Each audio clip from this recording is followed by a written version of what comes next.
Sympathy for Mr Vengeance is a revenge flick by Park Chan-wook about a man who, after losing his job, can't fund a kidney transplant for his ailing sister. They resort to kidnapping his former boss's daughter for ransom money, and things end up going horribly wrong. This is the first film in Park Chan-wook's thematic revenge trilogy that also includes Oldboy and Lady Vengeance, both of which I've already seen. This was yet again another great revenge film by him, and he's definitely become one of my favorite directors of all time.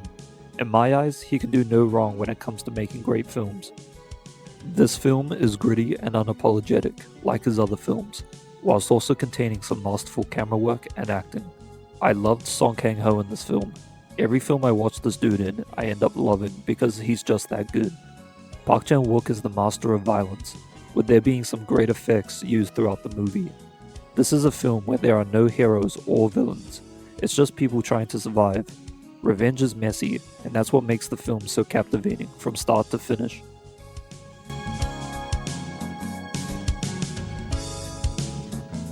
Barking Dogs Never Bite is the first feature-length film from renowned Korean director Bong Joon-ho, and is about a man who is just fed up with the constant barking of a dog that lives in his apartment complex, so he decides to take drastic action to remove the sound for good.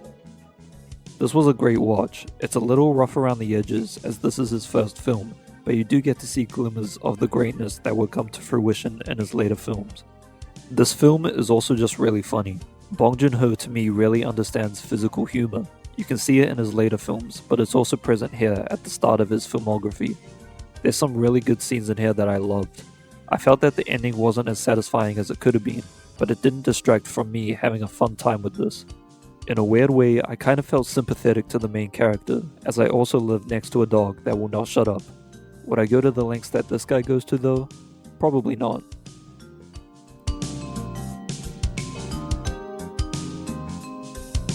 Sleep is the debut thriller from Jason Yu that follows a pregnant wife who must figure out a way to stop her husband's sleepwalking habits before he harms himself or their family.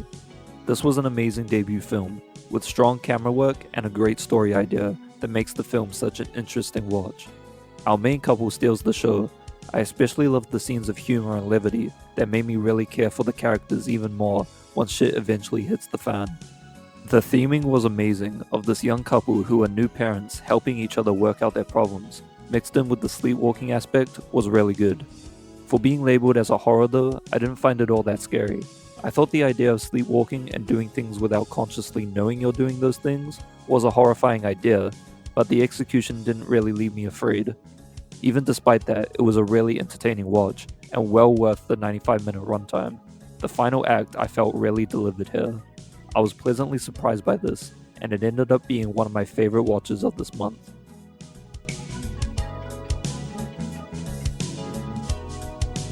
Moonlit Winter by Lim Dae-hyung follows the story of a woman who receives a letter from a past love. Her daughter ends up reading it and plans a trip to Japan in hopes to reunite her mother with the person she loved all those years ago. This film is about a love not forgotten, an enduring love that just won't let go, and it was beautifully heart-wrenching. I loved everything about this. It ended up being a really cozy watch until it hits you with the emotions that the film is relentless with. There's a scene maybe 30 minutes into the film where a character hugs their aunt, and that already brought up the tears. I knew I was in for it. Despite the constant snowfall, this is a very warm film with an amazing cast of characters, also surprisingly funny in some places, which helped bring the mood up. It's a poetic slow film that really succeeds in making you feel the emotions of the characters on screen. By the end of the film, it just made me want to hug everyone and anyone that has had any impact on my life. I'm sure we all have that one person, or various people in our life, that we still dream about on occasions. If you do, then this film will probably hit just as hard for you as it did for me.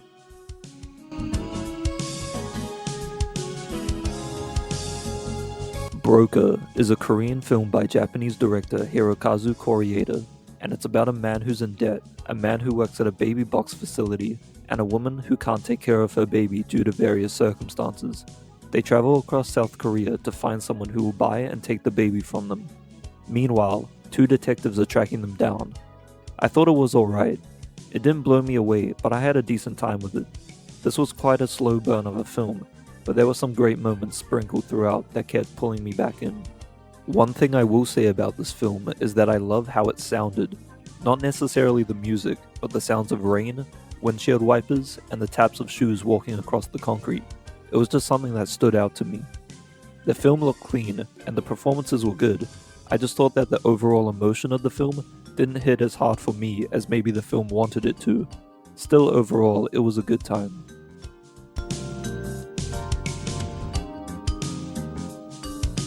I'm a Cyborg, But That's Okay by Park Chan-wook is about a woman who is admitted into a mental institution for believing she is a cyborg.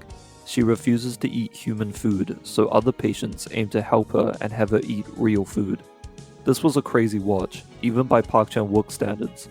He uses the fact that the story is told in a mental institute to show events happening from the perspective of the patients, which results in some crazy scenes and effects. I loved the colorful cast of characters and personalities in this, and I found it to be actually pretty heartwarming following this woman learning to accept who she is. This was released right after Park Chan-wook finished his Revenge trilogy, and I just love how fun this film is. The Revenge trilogy deals with some really heavy subject matter, so for him to go full on crazy and wacky with this was cool to see as well as refreshing. This was a really good watch.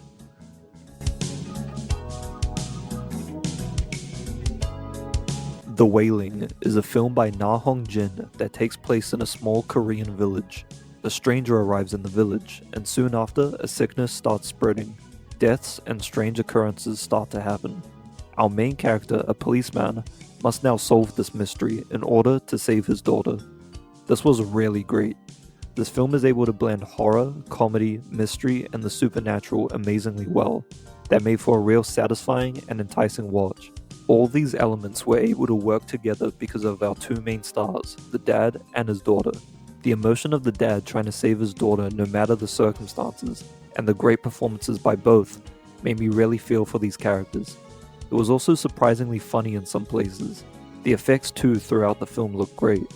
The mysteries surrounding the village had me second guessing myself up until the very end. At no point did I feel the 2.5 hour runtime, which I think is a testament to how good the film was.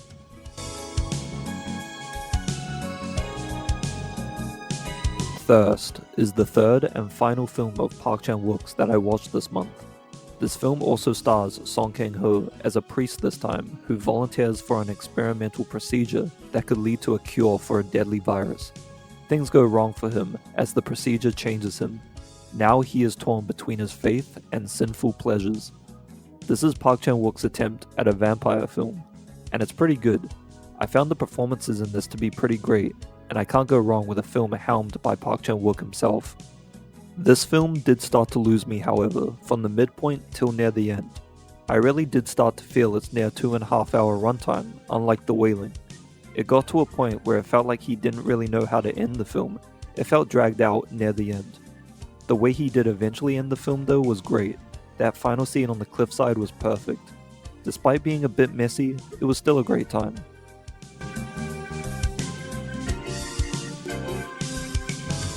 The Chaser, by the same director as The Wailing, is a police procedural revenge thriller about a former detective turned pimp who is in financial trouble as several of his girls have recently disappeared.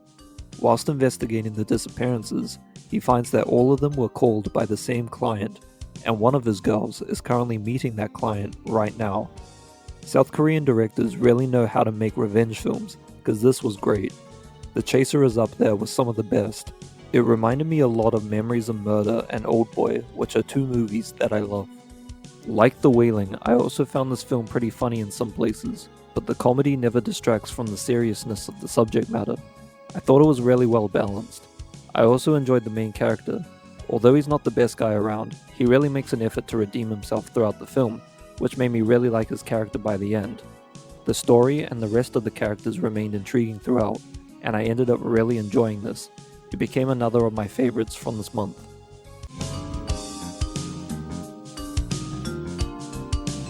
Kingdom is a historical drama that also just so happens to have zombies in it. The first season follows the Crown Prince and his quest to save the people of Korea from this deadly virus, whilst also stopping his political opponents from stealing the throne.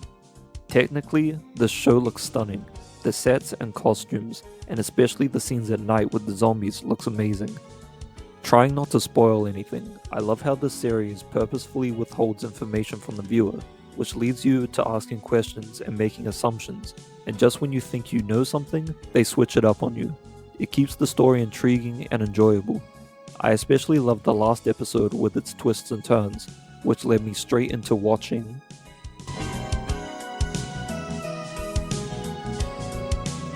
Kingdom Season 2 is just more of the same great show. I thought the progression of the characters in this season specifically were great, and I ended up really enjoying pretty much the whole cast.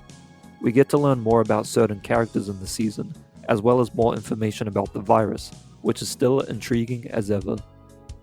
The final action set piece especially looked amazing, as well as there was this one shot at the start of one of the episodes where it shows an action scene play out but it's all in reverse. I thought that also looked great. The show also ends on a satisfying note, which I'm aware not all TV shows do, and it being only 12 episodes in total across the 2 seasons, it makes it a very easy recommendation.